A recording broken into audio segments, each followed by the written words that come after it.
what's up? Welcome back to my YouTube channel and my Facebook page. Please subscribe and hit the notification bell and follow my Facebook page para updated kayo sa mga susunod kong videos. So, for today's video ay maglilinis ako ng carburetor. So, tingnan ko sa loob kung anong nangyari sa carburetor na to kasi parang na-overflow kasi hindi na magana hindi na umaandar. So, tingnan ko muna sa loob. But before that, I wanna shout out my friend ni Jurel Kumaling. Shout out ni Francisco Daog. Oh, shout out ni Benz Manila. So, ngayon tinanggal ko na. Kung nakita nyo sa video na maraming gasolina ang kanyang maraming gasolina. So, nakita ko sa loob na madumi talaga ang kanyang laman, madumi. Kaya binrasyan ko muna, tinanggal ko ang mga dumi kasi maraming dumi talaga ang carb na to.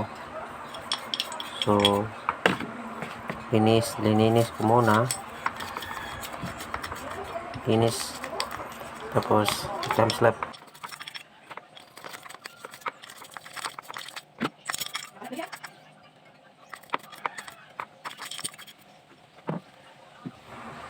Tapos ito mga ka-mechanics, so natingnan ko parang mababa ang kanyang float.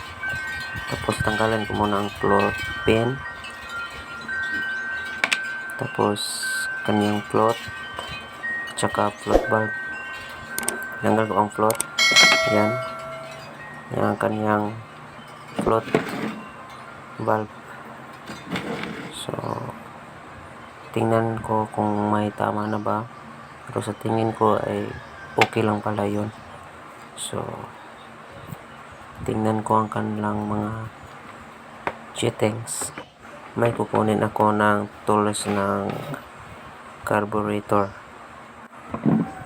So, ayan mga mechanics, yan ang aking special tools ng aking carburetor.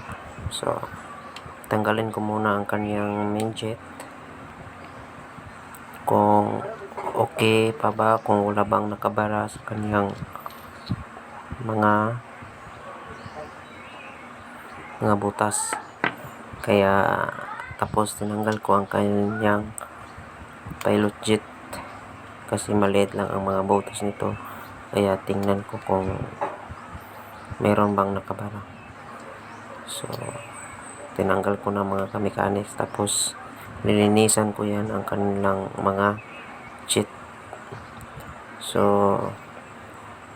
ayan ang pilot jet. So, gamitan ko ang aking special tools sa aking carburetor. So, yan ang aking special tools ng carburetor pang losib ng mga dumi sa carburetor sa maliit na butas. Kaya tusok-tusokin nyo lang kasi ang tools na to ay may brush siya. So, ito mayroon pang madami pa yan. Meron ring maliit. Yan ang pinakamaliit. So, lagyan ko muna ng gasolina tapos tinusok ko. Yan lang pala ang maglinis ng carburetor para sure na wala na talagang dumi. So, nakita ko naman dyan na okay naman ang carb niya, malinis naman. Tapos mga ka-mechanics ay lininis ko ang kanyang pilot jet. Tinusok ko ang kanyang butas, pero natingnan ko ay okay lang pala ang kanyang pilot jet. Yan ang paglinis ng carb.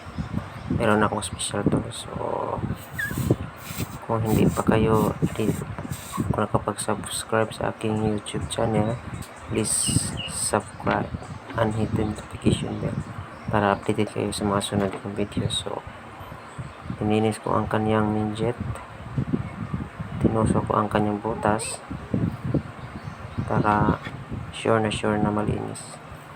So, ayan, tinusok ko ng mga mechanics. So, ganyan lang. Nakita ko naman sa mga butas na maliit yan, mayroong maliit na butas yung kanyang sa gilid na wala talagang nakabara. So, ayan lang mga ka-mechanics. So, katapos ay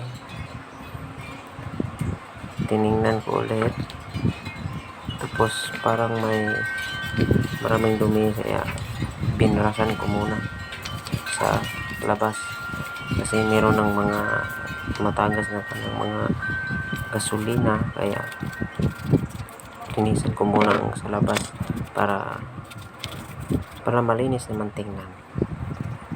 So, ganyan lininis ko.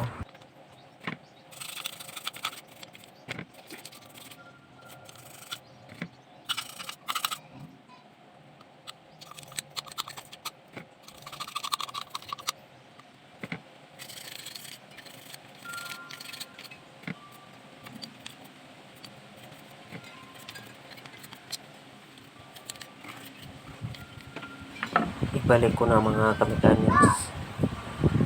So, balik ko ang kanyang minjet.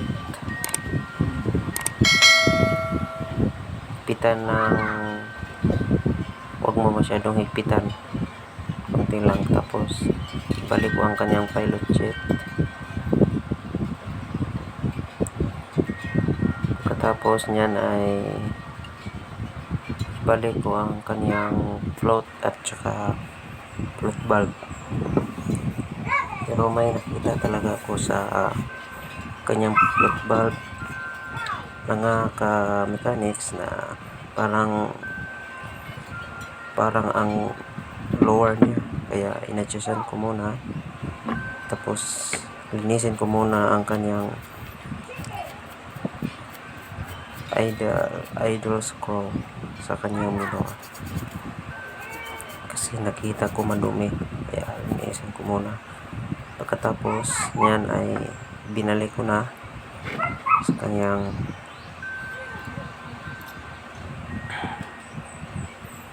so ayos mga ka-mechanics. So binalik ko na.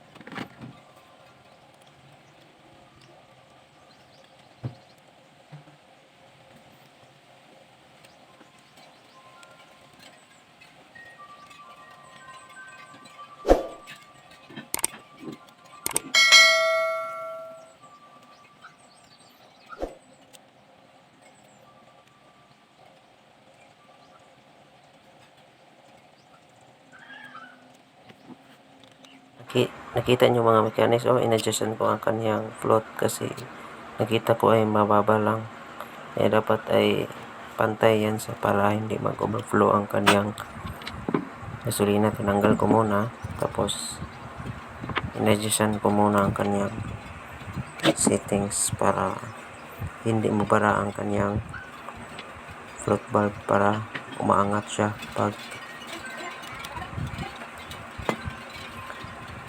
so ayun, pinalik ko na ang kanyang cover.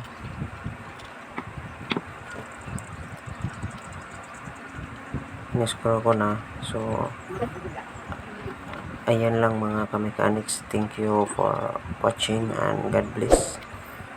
Please subscribe my YouTube channel and hit the notification bell para updated kayo sa mga susunod videos, and my Facebook page. Please follow, like,